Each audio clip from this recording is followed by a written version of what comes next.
Hey salut les potes, c'est Mucan et aujourd'hui nous nous retrouvons pour une nouvelle vidéo. Ouais je sais, ça faisait quand même un petit moment que j'en avais pas fait de nouvelles. Mais vous savez, pendant tout ce temps j'en ai consacré beaucoup à faire des recherches, à écrire, à monter. Alors j'espère vraiment que ce nouveau format de vidéo vous plaira, qui devra sortir normalement une fois par mois. Bon, sur ce, bon visionnage!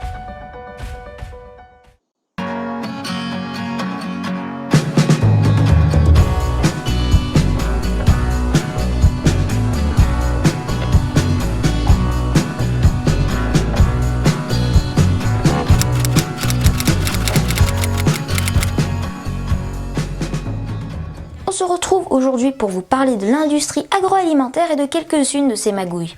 Alors, l'industrie agroalimentaire, qu'est-ce que c'est? L'industrie agroalimentaire est l'ensemble des activités industrielles qui transforment des productions alimentaires issues de l'agriculture ou de la pêche en aliments industriels destinés essentiellement à la consommation humaine. Ouais, en fait, t'as pris un truc tout pété sur... On va percer sur YouTube! Et voici combien l'industrie agroalimentaire pèse en argent. Le secteur pèse lourd, très lourd. Rien qu'en France, 170 milliards d'euros de chiffre d'affaires et il use de toute sa puissance financière pour influencer les chercheurs et les politiques au risque de mettre en danger la santé des consommateurs. Waouh, je me demande ce que certaines personnes pourraient faire avec cet argent. Comme par exemple, lui. C'est horrible, ça me prend à la gorge. Mais t'es pas nette, non?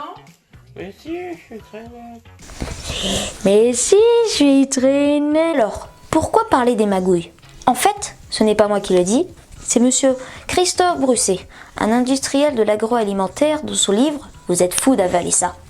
Et dans son livre, on en apprend des choses. En 2008, éclate en Chine l'énorme scandale du lait contaminé au cyanuramide, une substance qu'on ajoute au lait et qui est riche en azote pour augmenter artificiellement le taux de protéines puisqu'on l'évalue en mesurant le taux d'azote. Les producteurs le font alors faussement évaluer comme étant bon pour la santé. Ouais, c'est un peu comme quand t'es gosse, tu vois, et que t'essaies de prouver à tes parents que jouer à Fortnite est bon pour toi. Oui, papa, c'est bon pour la santé. Oui, maman, il y a des protéines dedans. C'est bien pour ma croissance, pour mon développement cérébral. À mon avis, ça marche pas trop. Mais vous pensez peut-être qu'on est épargné en France ou ailleurs. Regardez. Ouais, vas-y, Inès. Tu peux y aller.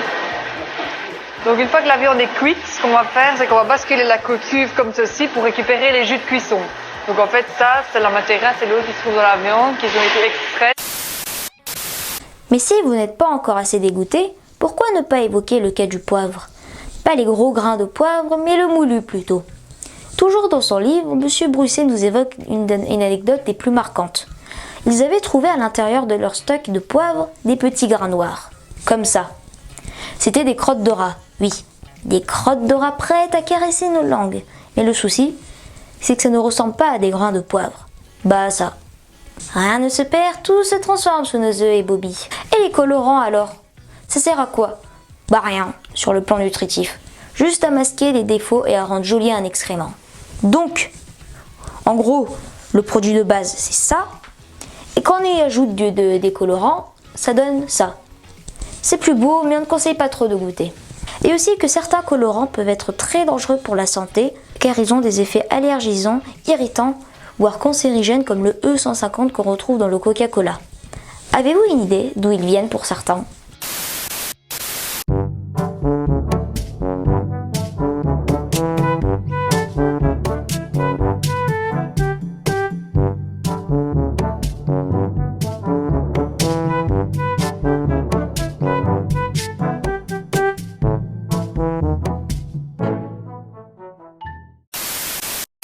On trouve même parfois des aliments sans leurs ingrédients. Raviolis au bœuf et porc sans bœuf et porc, comme lorsqu'on a analysé les raviolis de chez Leader Price en 2001 dans l'émission Capital. À la place, il y avait des morceaux de cartilage, des bouts de glandes salivaires et des résidus de tissu rénal. Et bizarrement, on continue toujours de retrouver de la viande de cheval dans certaines lasagnes. Bien, soyons plus fous, des confitures de fraises sans fraises. Non, vous m'avez bien entendu. Certains industriels n'hésitent pas à prendre les petites graines de fraises, inutiles pour le jus, et les mélanger avec un concentré de fruits rouges et de sureau, et le tour est joué, car c'est moins cher que la fraise. Tout est bon pour berner le consommateur, tout en engrangeant des profits considérables. Rien ne se perd, tout se transforme. Selon une étude qui a été reprise dans le Canard enchaîné du 1er octobre 2014, ce serait 30% du miel qui serait frauduleux. Tout d'abord, on peut y ajouter de l'eau, jusqu'à 18% sans que le miel ne s'altère. Ensuite, on a voulu en ajouter plus, en couplant avec des antibiotiques de synthèse pour stabiliser le produit. Résultat, ce miel en provenance de Chine fut interdit en 2002. Mais les exportations ont repris en 2004. Le miel est constitué de 40% de fructose et de 30% de glucose. Alors, les petits malins ont d'abord ajouté du sirop de glucose, un peu trop d'ailleurs, car le miel cristallisait, puis conjointement du sirop de fructose, toujours moins cher. Après analyse de ces miels, on remarqua qu'ils ne contenaient plus de pollen. En somme, le miel n'en était plus. Il ne s'agissait que d'un mélange de sirop industriel coloré avec du caramel et subtilement aromatisé.